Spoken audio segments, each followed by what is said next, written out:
2025년 7월 캄보디아의 수도 프놈펜. 국가는 위기에 빠져 있었습니다. GDP는 15% 급락했고 실업률은 30%를 넘어섰습니다. 국제통화기금은 긴급구제금융 협상에 돌입했고 리에라 가치는 역사상 최저치를 기록했습니다. 이 모든 사태의 출발점에는 단 한 나라가 있었습니다. 대한민국. 불과 며칠 전까지만 해도 캄보디아의 훈만의 총리는 한국을 비웃었습니다. 한국이 우리에게 뭘 할 수 있겠는가? 그는 자신있게 말했죠. 중국 자본이 경제의 40%를 장악하고 있었기 때문입니다. 하지만 단 일주일 후 세계는 충격에 빠졌습니다. 대한민국 정부가 움직인 겁니다. 재무부는 21조 원 규모의 비트코인을 압류했고 영국은 런던의 프린스 그룹 소유 빌딩 15채를 몰수했습니다. 그날 밤 시아누쿠빌의 한 감금 시설 문이 폭파되었을 때 전 세계가 숨을 멈췄습니다. 그곳에는 1000여 명의 한국인이 갇혀 있었습니다. 단 한 명의 사상자도 없이 모두가 구조됐습니다. 이야기는 그로부터 한 달 전으로 거슬러 올라갑니다. 국제인권 NGO 자문가 에린 월, 그녀는 15년간 미국 국무부에서 인신매매 사건을 추적해온 베테랑이었습니다.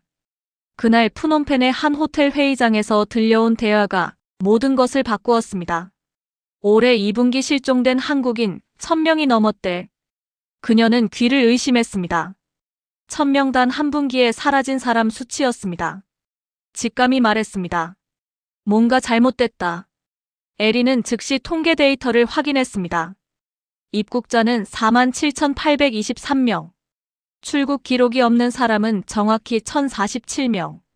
그들의 마지막 휴대폰 신호는 시아누쿠빌, 포이펫, 코콩.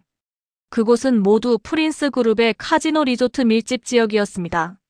그녀는 미국 국무부에 긴급 보고서를 보냈지만 돌아온 답은 냉담했습니다. 관할이 아닙니다. 미국 대사관도 캄보디아 당국도 움직이지 않았습니다. 심지어 언론마저 침묵했습니다. 프린스 그룹이 언론사들의 주요 광고주였기 때문입니다. 결국 에린은 혼자서 행동을 결심합니다. 그때 새벽 4시. 한 통의 전화가 울립니다. 저를 도와주세요. 그 목소리는 26살 한국 청년 정윤호의 것이었습니다. 그는 지옥에서 탈출해온 생존자였습니다. 정윤호의 증언은 끔찍했습니다. 우리는 감금됐어요. 여권은 빼앗겼고 컴퓨터 앞에서 한국에 전화를 걸며 금융사 직원인 척 사기 전화를 했습니다. 거부하면 맞았습니다. RFID 팔찌로 위치를 추적당했어요. 그의 손목에는 여전히 플라스틱 팔찌가 남아 있었습니다. RFID 칩이 내장된 감시용 팔찌였습니다. 건물마다 지문인식 출입문, 무장경비원. 그는 말했습니다. 우린 죄수가 아니라 상품이었어요. 에린은 모든 증거를 정리했습니다. 캄보디아 관광국 통계, 인신매매 핫존지도, 프린스 그룹의 연관성, RFID 팔찌 사진. 이제 남은 건 누구에게 이걸 전달할 것인가? 미국은 외면했고 언론은 침묵했습니다. 그녀는 마지막으로 이메일 한 통을 보냈습니다. 대한민국 외교부 앞으로. 제목은 짧았습니다. 캄보디아 인신매매 조직에 억류된 1000명 한국 국민의 증거. 2시간 뒤 전화가 울렸습니다. 대한민국 외교부 김진아 차관보입니다. 자료 확인했습니다. 30분 후 직원이 갑니다. 생존자와 함께 대사관으로 오십시오. 30분 뒤 외교관들이 도착했고 그녀와 정윤호는 대사관으로 이동했습니다. 그곳에서 그녀는 믿기 힘든 광경을 보게 됩니다.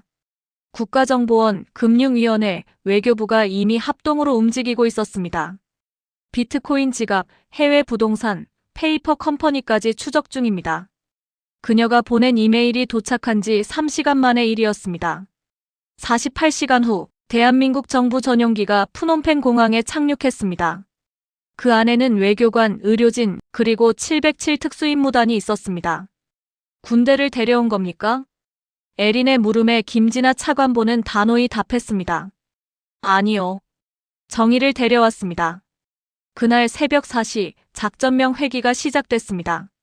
세 곳의 시설이 동시에 급습됐고 707 대원들이 감금소의 벽을 폭파하고 진입했습니다. 태극기가 어깨에 새겨진 그들의 모습이 화면에 잡혔습니다. 1층 확보. 피해자 127명. 지하층 확보. 추가 피해자 183명. 포위팩, 코콩 작전까지 동시에 완료. 총 1047명 전원 구조. 단 한 명의 사상자도 없었습니다. 그날 저녁 전 세계 뉴스가 타전했습니다. 한국, 세계 최대 규모 인신매매 조직 급습. 국민 1,000명 전원 구조. CNN, BBC, 로이터, 알자지라. 모두가 대한민국의 이름을 헤드라인에 올렸습니다. 국가란 무엇인가? 에린 월은 카메라 앞에서 말했습니다. 그들은 국민을 위해 왔습니다. 그게 진짜 국가입니다. 하지만 한국의 반격은 거기서 끝나지 않았습니다. 6시간 후 미국 재무부가 프린스 그룹 연관 비트코인 21조 원을 동결했고 영국 금융청은 런던 부동산 15채를 압류했습니다. 홍콩, 싱가포르, 두바이 금융당국까지 연쇄적으로 제재를 단행했습니다.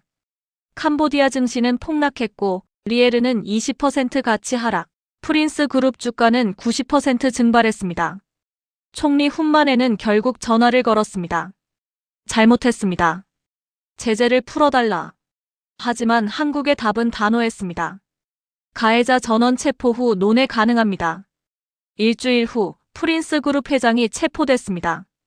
캄보디아 정부는 인신매매 연루자 127명을 구속했고 공식 사과문을 발표했습니다. 하지만 이미 국가는 붕괴 직전이었습니다. GDP 15% 하락, 실업률 30%, 국제통화기금 구제금융 개시. 세계는 놀랐습니다.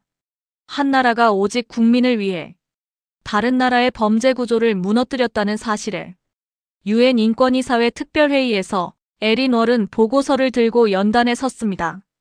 제목은 대한민국 사례 국가가 국민을 지킬 때. 저는 미국인이지만 그날 대한민국을 진짜 국가로 봤습니다. 그들은 말이 아니라 행동으로 보여줬습니다. 국민을 지키는 것이 국가의 의무라는 것을. 그날 유엔은 결의문을 채택했습니다. 대한민국 대응 모델. 초국가적 인신매매 대응 국제표준으로 지정되었습니다. 그로부터 몇 달 후 에린 월은 다시 캄보디아를 찾았습니다. 그날 구조가 이루어졌던 시아누쿠빌의 건물은 사라지고 그 자리에 바람만 불고 있었습니다. 그녀는 속삭였습니다. 초강대국이 아니어도 괜찮다. 진짜 강국은 국민을 지키는 나라다. 지구 반대편이라도 국민 한 명이라도 위험에 처한다면 그들을 위해 세상을 움직이는 나라. 그 이름은 대한민국.